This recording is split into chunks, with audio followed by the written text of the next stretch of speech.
recording. Right, there it is. We are recording. Okay, good afternoon, ladies and gentlemen. Please, thank you. Go ahead and take out a note. We're going to wrap up with Mughal India, and we're going to get into Sub-Saharan Africa. And I thought yesterday that I was actually going to be able to get started on the film Amazing Grace, but we actually didn't. Since we're a little bit further ahead in that class compared to this class, not by much, I'm figuring we probably aren't going to get started on Amazing Grace until Friday. And so when you come in here on Friday, we will be watching the film Amazing Grace. We'll get started on that because I want you to have the experience of watching a movie and having it interrupted constantly by a teacher for educational purposes, which is really annoying, but you know that's what we do in school. When you do that, when you watch a movie at home, I would recommend if other people are enjoying watching the movie that you stop it and then ask them questions. So that's what I'm going to do with you guys. Because, yeah, isn't that fun?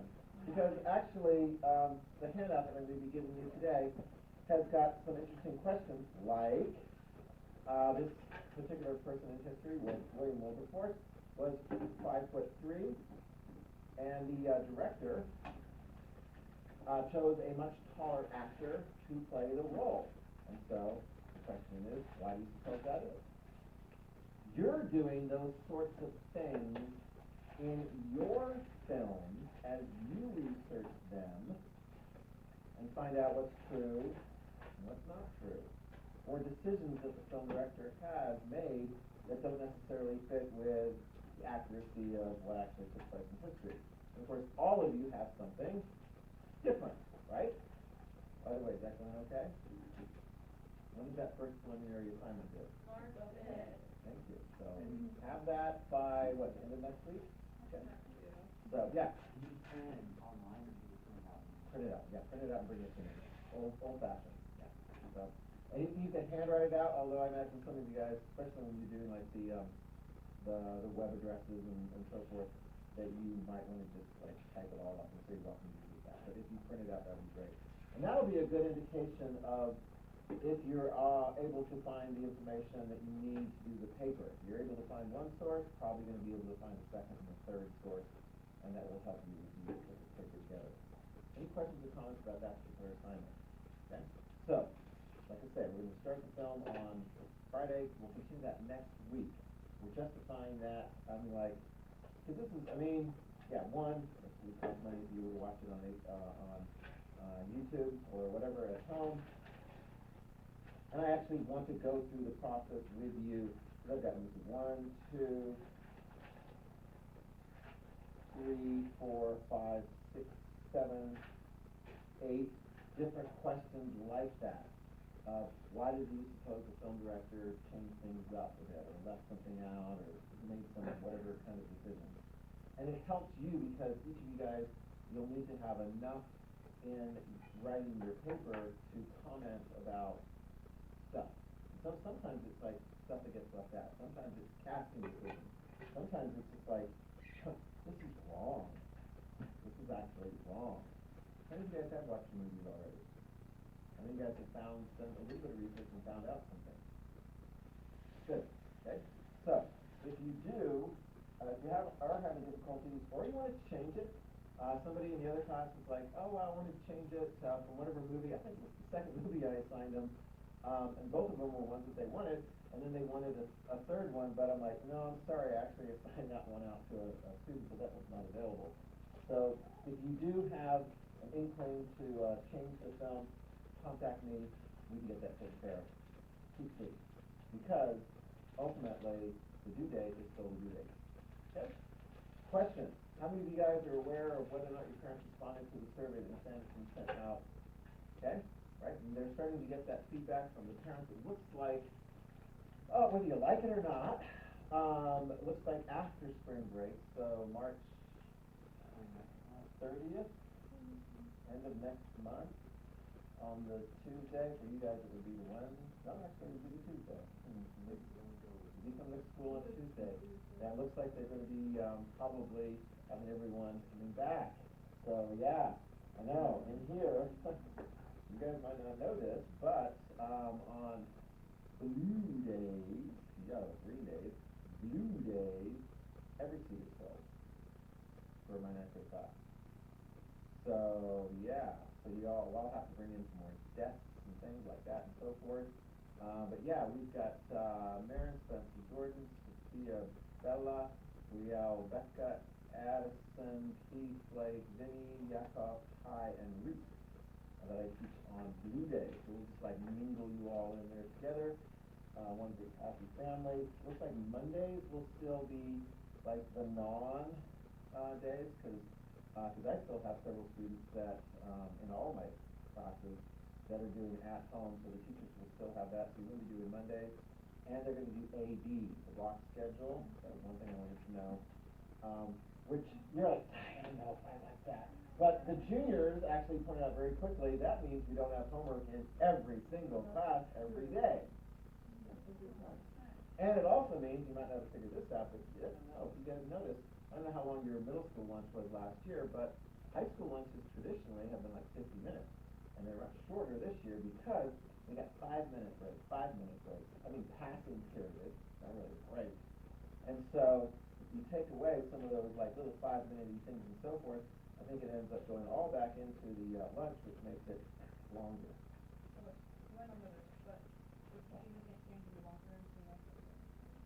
Good question. You should ask. Yeah. And as far as like social distancing and so forth, they'll still be the mask. Well, but I mean, this is social distance, and you're like in next to people and so forth, and yeah, that's going to be like near impossible. We can't really do that. So yeah, here in the next. So are we going to try to like distance out death still, or are we probably going to go back to? I think best example of my ninth grade class. Those are the two probably fullest ones, and I just don't think it's gonna. I mean, I think there was some discussion about pause and so forth, but honestly, once I put in spaces for everybody else, you're going to be like near each other. I mean, I think like a thing where we're not like My class is like this. Basically, I have folks sitting here, got folks sitting there, I got folks sitting here. Most of my students are like to the right and left of me, just like in like Mr. Allison and English and so forth. Will we still have like double desks, or we only gonna have one now? That's a colonial. You kind of like that. Actually, it was interesting because when we had to set this up, I'm like, I didn't want to get rid of my desk. I actually like having desks along the back because it provided. Thank you for being careful with because they're getting kind of beat up there. But yeah, I insisted on keeping an extra one because it's nice to spread out. Because I've noticed in the past when I have a student and there's an empty desk next to them, they just, they're like, students are like that. They just take over stuff. Yes. And then, who sits in my desk? Who does? Yeah, and the other team. Well, they're not going to sit on your lap, and nor will you sit on their lap. I mean, hello. It's a good question because, we have to do everything again. Cause I still want to see. Ooh. All the C2. Ooh. We'll have like a throwdown. Yeah, we'll just do that. Okay. Like Jefferson Shaw. I like this Very strong. always in like side back like that. Actually, that's kind of rotated. Somebody was sitting there, but then they moved to that seat because they needed to plug into the wall for their computer. Yes, come on. Where's my seat? Who sits in my seat? What if I don't tell you? Jordan. It's because then everyone's gonna. Sorry, all right, here we go. Jordan, Bella, Becca, Addie, Brielle, Sophia, Maren. Spencer actually is here now because Ty is sitting there near to the plug-in. Keith, Vinny, Reese, Yakov, Blake. No contest, Blake. You must say good girl. Did you hear? Did anybody else hear? Thank you. People pay attention. Thank you for being so attentive. Yes. Do you know what order the periods will be in? Like, is it the first 4 and the second 4? I think I'm guessing like A days will be first, second, third, fourth. That's my guess. And then B days will be fifth, sixth, seventh, eighth.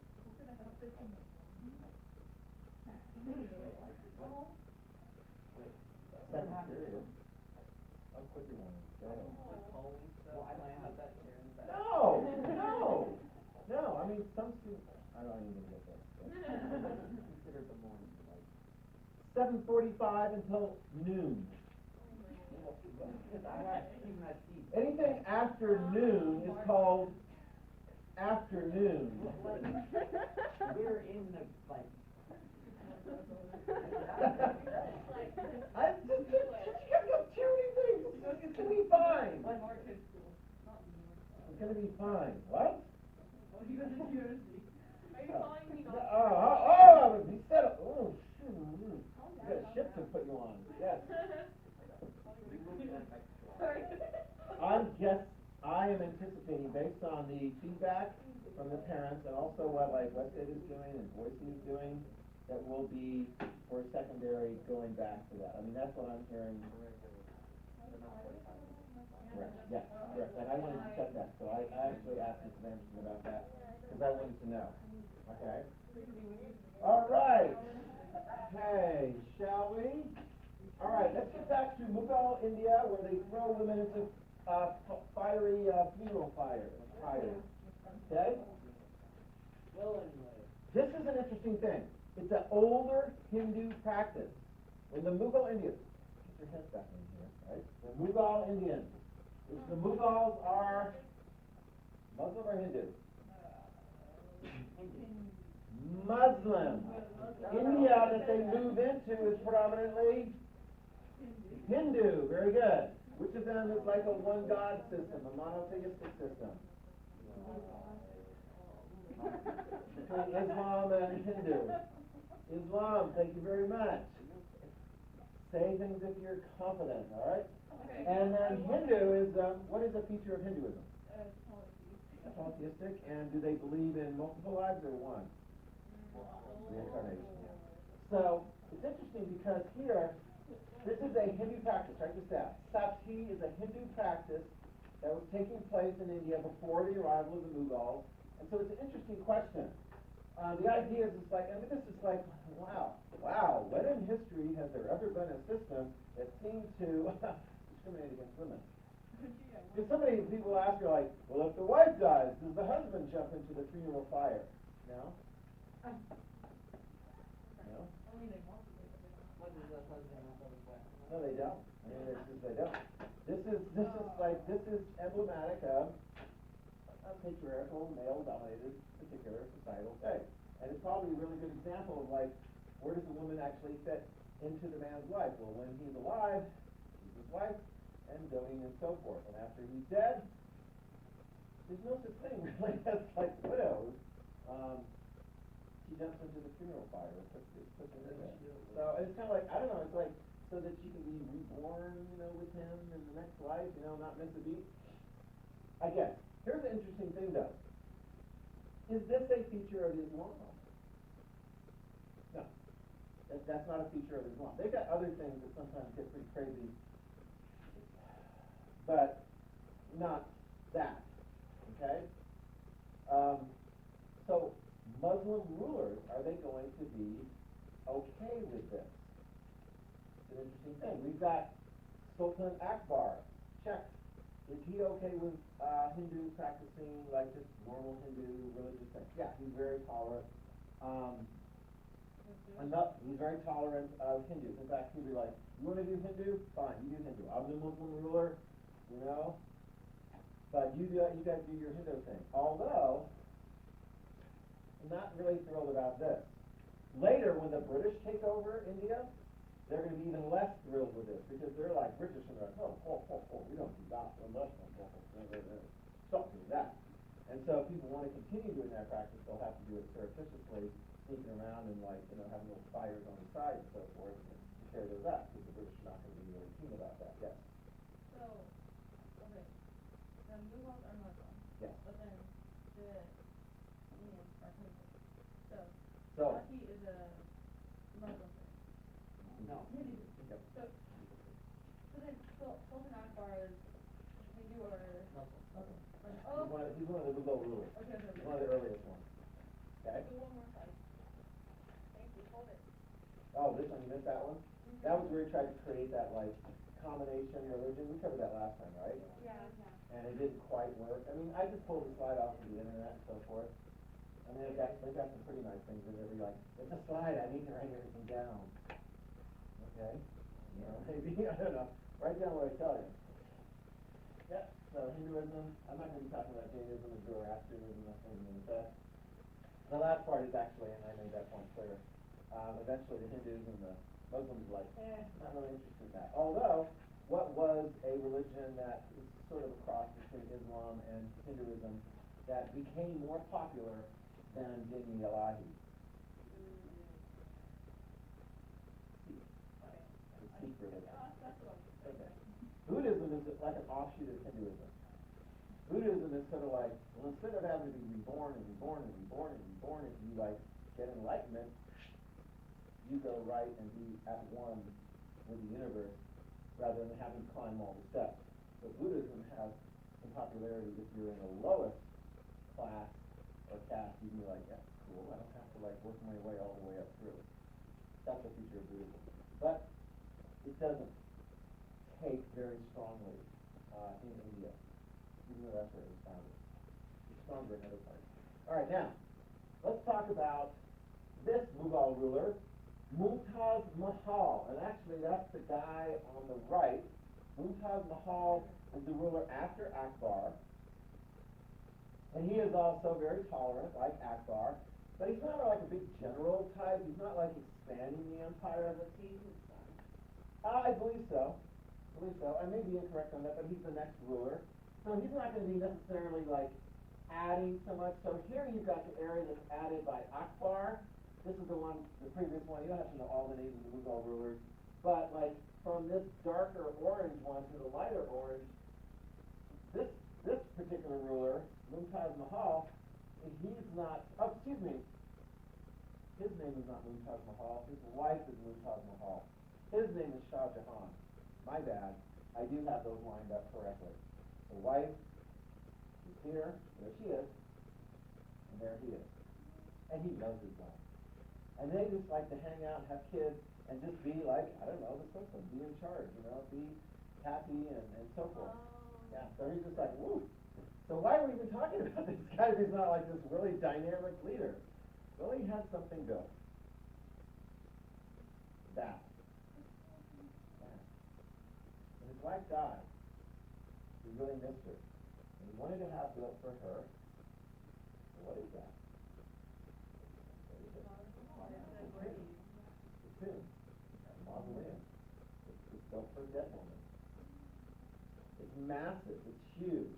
It is probably the one architectural thing in India that is most identified with India.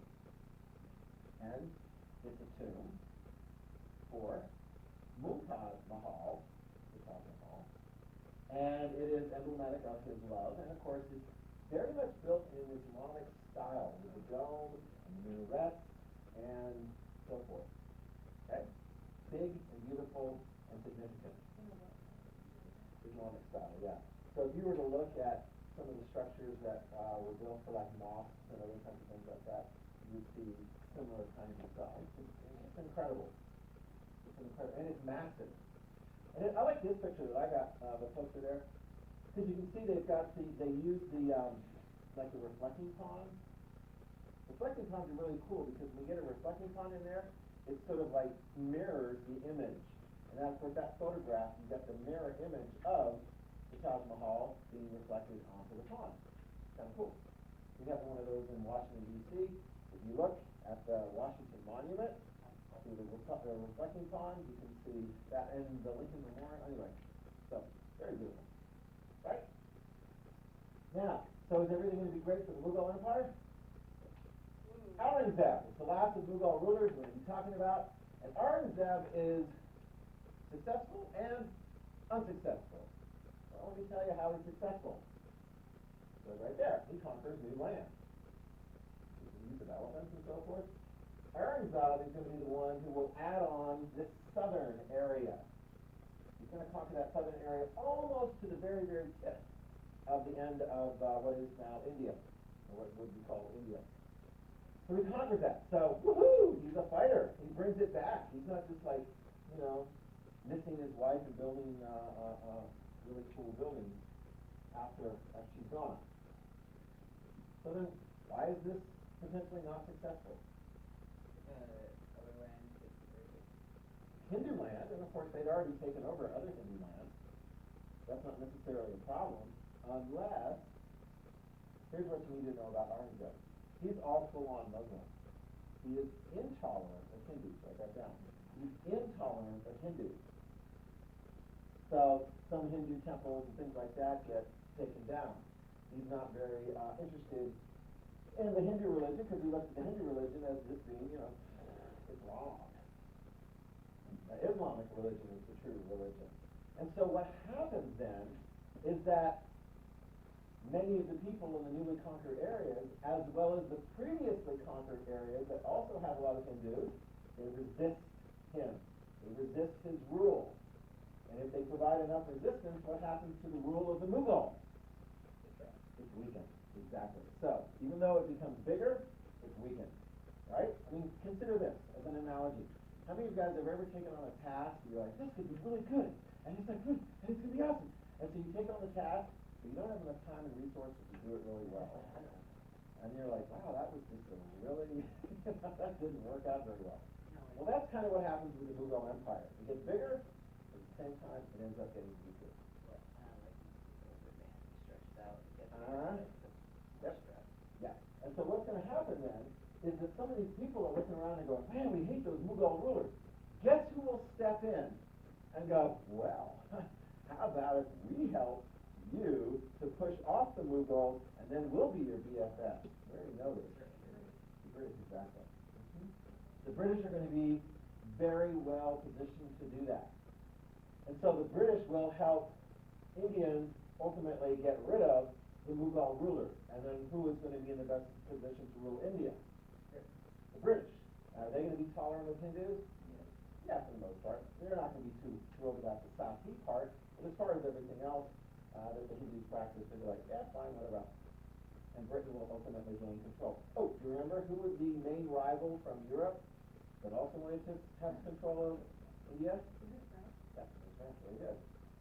That was part of the 7 Years' War. So we're kind of looking at different things from different perspectives. There was another thing that also caused some difficulty for the Mughal rulers. The Mughal rulers also got caught up in a fight in Afghanistan, and it weakened them. Wow, where have we ever heard that before? You send your military to Afghanistan to try and gain some control, and you end up getting weakened. And that's actually what happened. A rebellion in the Pashtun area, in the southern area, is going to take a lot of resources by the Mughal Empire to try and put it down, and it's ultimately going to also contribute to the weakness of the Mughal Empire, and it eventually also will go. However, just to complicate things, one thing that does take place in this whole Indian area, particularly right here around the Bengal region, along the Indus River, and other pockets throughout India, there will be a high number of Muslims. Okay? A lot of converts and people who will have converted to Islam. It will create conditions for some challenges in the years to come, such that the country that will be created along the Indus River, Pakistan, will be at odds with a country created out of most of India. And they'll both develop nuclear weapons, pointing at each other. And of course, don't fire them because that's really bad. You have nuclear weapons pointing at each other like, I got you. No, I got you. And we got each other. Hey. Chill for a while. How about that? Stand down. It's like, the United States and the Soviet Union during the Cold War. Who had nuclear weapons first? We did. How quickly did they get them? Pretty quick. And what did we use? No nuclear weapons against each other during the long Cold War. All right, any questions about India and that area about and so forth? All right, turning your the next thing I want to talk about is Sub-Saharan Africa. Okay? Sub-Saharan Africa. And this is going to be, as we go through this, this is going to lead into the film that we're going to be starting next time. and that will be going on into next week. Afterwards, then we'll actually wrap up fairly quickly with East Asia, mostly East Asia, talking about Japan and China, and then we'll get into, we'll have a unit test, which will be 35 points, and then we'll get into United States of America and the American War of Independence and so forth. That's coming up. Yes? Okay, so Sub-Saharan Africa. This is not all of Africa. This is below the Sahara. What's the Sahara? Desert, right? The northern part of Africa, North Africa, is most often kind of tied to what's going on in the Mediterranean. It was part of the Roman Empire. What we're going to be talking about predominantly here is the area south of this massive Sahara Desert. So West Africa, Central Tropical region, East Africa, and all the way to South Africa. And the climate is actually kind of nice. That's where my parents met once upon a time. Okay? So what do we want to know about Africa then? Sub-Saharan Africa is predominantly dark skin. Okay? Dark skin. You've got a lot of tropical areas as well. Okay? We have a lot of tropical diseases. This is an interesting feature. Europeans didn't necessarily always go into the tropics of the jungles of Africa because they could catch malaria, diseases, and so forth that'll kill them off. Wow. So where the Europeans took over vast areas in other parts of the world, they stayed out of Africa until the COVID vaccine was ready. Excuse me, no, until some kind of a vaccination or immunity in the late 1800s, and once they were able to do that, guess what happened to the rest of Africa? They got taken over by Europeans. In fact, there will only be like 2 countries that will not be taken over by Europeans. Eventually, this vast array of African countries that you see right here, they will become independent. But that's not except for like maybe the last 60, 70 years. For a big chunk of time, Africa is going to come under the subjugation of the Europeans. But initially, Sub-Saharan Africa is really kind of only of interest, some trading going on, but it's kind of like, well, put this down. The Portuguese, they pop in along the coast of Africa to get fresh water and supplies on the way to the more important destination, according to them, initially, Asia, right? So we have these, as you can see in the notes, they're called coastal ports or factories right along the coast. The Portuguese established control of them so that they can get to India, China, Japan, and back again. What are they called? They're called factories. They're like coastal ports. Okay, does that make sense? Remember we talked about those before? So we got the Portuguese establishing these trading posts along the way. But eventually, it's kind of like, well, what are they trading? I mean, initially, you're just like, well, I want to get some fresh water, I want to get some of this. And then you'll have some of the African people around there going, well, could you trade us anything? That'd be really cool. Well, there will be some trade. And some of the initial trade from the Sub-Saharan African people along there, gold, write it down. There's some gold. Wow, it's like Europeans, are they interested in getting gold? Sure, why not? How about ivory? Ooh, that's pretty cool. Exotic animal skins. There we go. And what do the Europeans have that could interest those African people along the coast? I don't know, there's all kinds of different things. How about some bypass of sugar? You don't just bring a whole bunch of sugar. Usually, like, they get into molasses, or you can even distill it further. What is distilled molasses referred to as? An alcoholic beverage. Rum. Rum.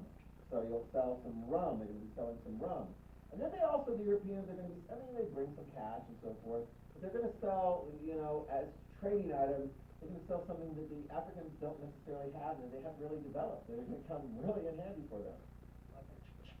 Guns. And those are going to be really, really handy. Who's the person I traded? When I was like the European trader, who's my coastal one? Hannah, oh, Hannah, okay, so we already got a relationship going on here, okay? I got some guns, right? And there's something else I need, right? You know, I got some gold, I got some ivory and so forth, but you know, I'm the Portuguese and I've got some territory over in South America, you may have heard of it, Brazil. And you know, we subjected a lot of those people over there to like, basically enslavement, but so many of them died. We still got so much work to do. Can you help me out? Is there anything you can like help me out with? Can you get me some labor? You know, I want to trade. Can you get some volunteers that want to get on a ship and work you know, really, really hard in Brazil? How about you sell me some slaves? Where are you going to get your slaves? If I need to ask. Write it down. The neighboring tribes, right? You can put this in your notes now. We mentioned it before. You can put it in your notes. The neighboring tribes. Hannah, was there anything that I traded with you that might actually give you a greater ability to go out and get some of those neighboring tribes to be enslaved? Done, yeah. So along the coast, you're going to see some Africans, in my example, Hannah, taking advantage of those European trade opportunities to make themselves a little bit stronger. See, write this down.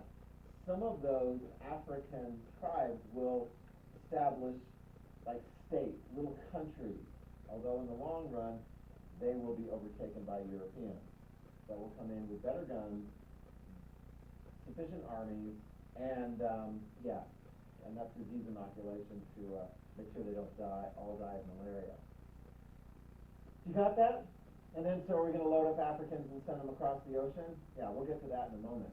It's one of those things, though, because sometimes people look at this, and I've really got to pause at this point, and so sometimes people are going to look and go, wow, it really sucks because, you know, the Africans are going to be, so many of them are going to be enslaved. I'll give you the initial number just so you can write this down. The slave trade, over about a 400-year period, ready? 1450 to 1850, the Atlantic slave trade, you're going to get about 12 million Africans being sold.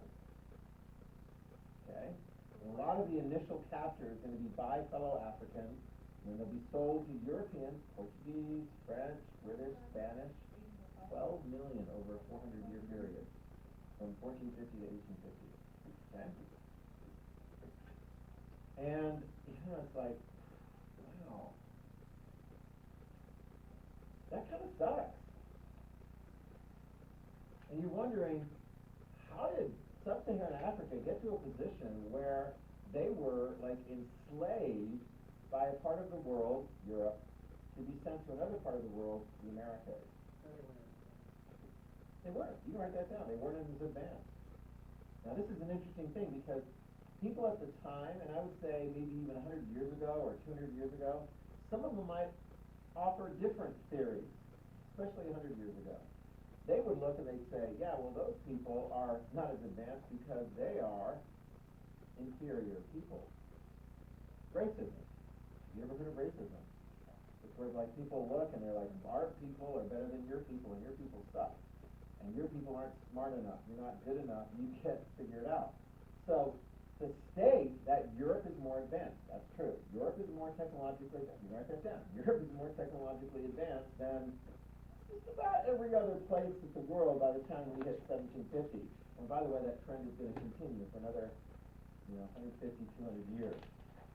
Europe and European areas that have been colonized, like the United States ultimately, are going to be in a superior technological position. But what about that question of why is that? Was it because of some racial inferiority? Because some folks were going to look about 100 years ago, oh yeah, it's because black people are stupid, all the other indigenous people are stupid, Asians are stupid, and like, whoa, that sounds really racist, doesn't it? And they're going, well, just look at the facts. Which group of people have been able to create really successful, industrialized, technologically advanced civilization? And you're like, well, it looks like the Europeans have done a pretty good job of that, and European descendants. So then you have to ask your question, how did you get to that point? And there's actually a good answer for you. This is my theory of how it works, and I think it's going to be supported. Let's just throw this out to you, just so you can kind of understand it. If you guys had a choice, and you were pretty much sure that you were going to live well and have everything that you needed, how many of you guys would just choose to, like, not have to come to school? If you knew that it was all going to be good. Nobody? I mean, like, you got food, you got shelter, you got money, you know. I'll ask this question. I'll ask it the other way. How many of you guys are, like, going to stay in school and going to work real hard and do real well in college so that you can feed yourself and have a decent life? Right? Well, what if I could just sort of say, well, you can feed yourself and have a decent life without all that extra hard work? How many of you guys would go for that? You're like, where does that come from? Well, here's the deal. Here's the deal. If you look at the history of Europe, oh my gosh, Europe is competitive. I mean, you got different countries and they're fighting with each other. And if you want to do well, you need to be smart. You need to keep up technology, because if you're just like, I'm just going to sit around here and so forth, your neighbors are going to figure it out. They're going to advance their technology and science, and what are they going to do? They're going to conquer you, right? So in order to keep up in a competitive environment, what do you have to do? You got to compete. You got to train. You got to push yourself. And it builds on each other. Each generation, you get this sort of like, until eventually you have this civilization. It's like, whoa, look at that. Europe, right?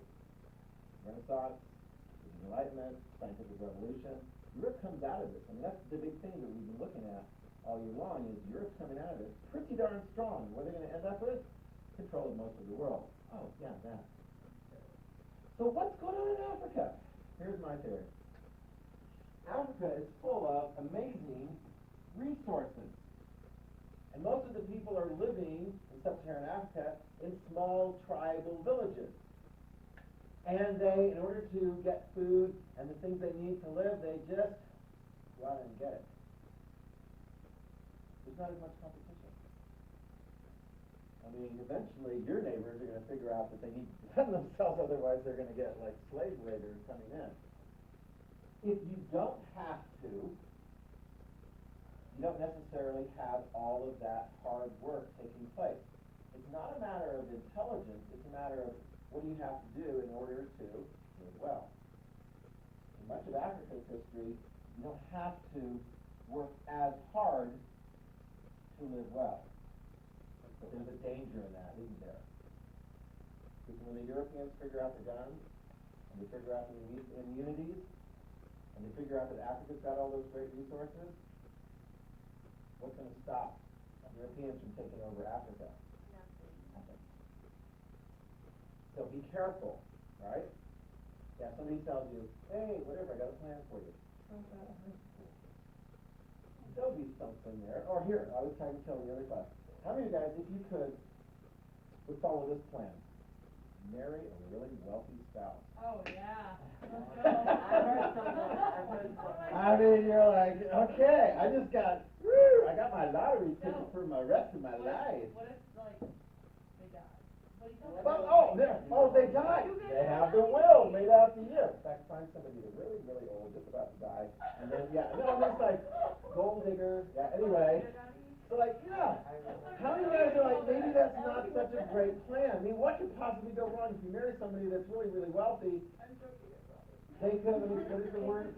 After marriage comes a long, happy life that you live very well, and it's wonderful. Or, she's like, well, yeah, that would be really good, because then I can have all the money, and I don't have to deal with, like, or, oh. And you're like, oh, no problem. I signed that prenuptial agreement that says basically if we get divorced, I don't get anything. Darn it. What's a better plan if you want to be secure in your own life? How many of you guys are anticipating over the next 10 years actually getting an education or some kind of a training in order to be able to take care of yourself? If, you know, I mean, it's not like you're excluding the opportunity of marriage and so forth, but, you know, you're like, I don't have to. Chloe's around like, oh, Chloe's checking out all really. So, you know, Africa, in retrospect, look, if you look back and you go, they should have been prepared. They should have had the scientific revolution. And yet, make sure you write this down. People will ultimately look and go, wow, you had like 12 million people enslaved and taken across the ocean. That's for you. Maybe you're inferior. Well, you definitely came across in an inferior position in history. But that doesn't necessarily mean that you are an inferior group of people. It's not advanced enough educationally and technologically. Downside of that, you're getting slaves. Here's the details. Ready? Let's get to the details, because I got some numbers for you. Okay? You got the 12 million. The biggest 1 year or 100-year period, write this down, the 1700s, 7 million slaves taken across the Atlantic Ocean. In the 1700s, that's the height of the slave trade, 7 million. Okay? Top destination, Brazil. About 3.5 to 5 million altogether. So literally, when you look at the Portuguese colony of Brazil, you're going to see like it change over. You go to Brazil and you're like, wow, there's a lot of people of African descent. And most of them pretty much came over as part of slave trade. So how many were being traded during the 1700s? 7 million. So out of the 12 million over that 400-year period, 7 million, more than half of them went during that 100. How many were in Brazil? 3.5 to 5 million. Okay? Now, how were they brought over? Well, by ship. And of course, notice this is interesting. Let me just throw this out to you. Look at the number that go up to British North America, like ultimately, like the deep south of the United States of America. It's a fair number, and it will ultimately comprise about 1/3 of the population of the deep south. And yet, if you look at some of the other areas, like the Caribbean and Brazil and so forth, man, there's so many more that were brought over to those areas. So you go to like a country like the Dominican Republic or Cuba, you'll see a really high percentage of people who are descending of African slaves. Okay? Well, how are they brought over? They're brought over in ships. This is a cutaway of a ship, and actually you could sort of have that, and then put another on top, and then another on top, maybe even a fourth on top there. They pack them in because I mean it's going to take a month or so to get them across the ocean, and if you're a sea captain, you're like, oh, give me all you got. Let me buy as many as I can. Because by the time I get to the port, I'm going to sell those guys, and then I'm going to go up, and I'm going to take the stuff, I'm going to go up to the other part, I'm going back to Europe, and it's like this triangle trade. So, what about it? About 700, up to 700 in a ship. 700 in a ship. You pack them in. That's no social distancing going on there, folks. That is not social distancing. Where are the toilets? They just poop on the ship. There's like a Mine too. Okay, that's why it was there. So, what would be one consideration that a ship captain might go, well, I mean, I can get 700 in, but maybe I shouldn't get 700 in, all jam-packed in there. How much money do you get for a slave after they're dead? None.